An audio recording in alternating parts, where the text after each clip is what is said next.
اعمال سے احوال بنتے ہیں۔ انسان کے اعمال پر انسان کے حالات کا فیصلہ کیا جاتا ہے۔ اگر اعمال اچھے ہوں تو اللہ تعالی حالات کو اچھا کر دیتے ہیں، اعمال برے ہوں گے تو اللہ تعالی حالات کو برا کر دیتے ہیں۔ اس لیے فرمایا گیا اعمالکم امالکم، تمہارے اعمال ہی تمہارے حاکم ہیں، جیسے عمل ہوں گے ویسے حاکم ہوں گے۔ آج کے انسان یہ چاہتا ہے کہ حالات پہلے ٹھیک ہوں، عمل بعد میں ٹھیک کر لوں گا، تو یہ خدائی ترتیب کو الٹنے والی بات ہے۔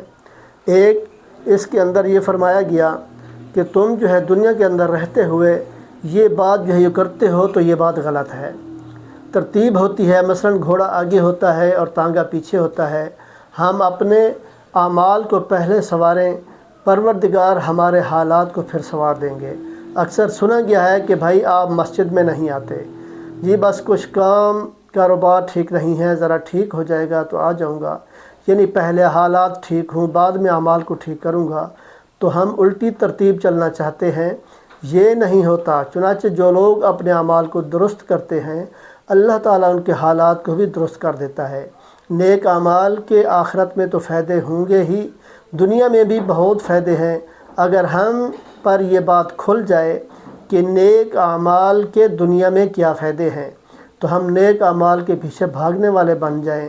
صحیح بات ہے کہ ہمیں پتہ ہی نہیں ہے، یہ اللہ والے بڑے دانا لوگ ہیں، ایسے راستوں کو انہوں نے چنا جس راستے پر کامیابی ہی کامیابی ہے۔ یہ بازی عشق کی بازی ہے، جو چاہو لگا دو ڈر کیسا۔ یہ بازی عشق کی بازی ہے، جو چاہو لگا دو ڈر کیسا۔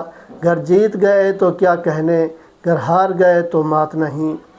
کہ اگر اس راستے میں جیت گئے تو پھر تو بات ہی کیا ہے، ہار بھی گئے تو شکست نہیں، کامیابی ہی کامیابی ہے۔ تو لہٰذا اللہ کی طرف جو ہے دوڑیں اور نیک اعمال کرتے رہیں، کوشش کرتے رہیں نیک اعمال کرنے کی، نیک اعمال کریں اور حالات اللہ تعالیٰ ٹھیک کر دے گا۔ دعا ہے اللہ تعالیٰ ہم سب کو عمل کی توفیق عطا فرمائے۔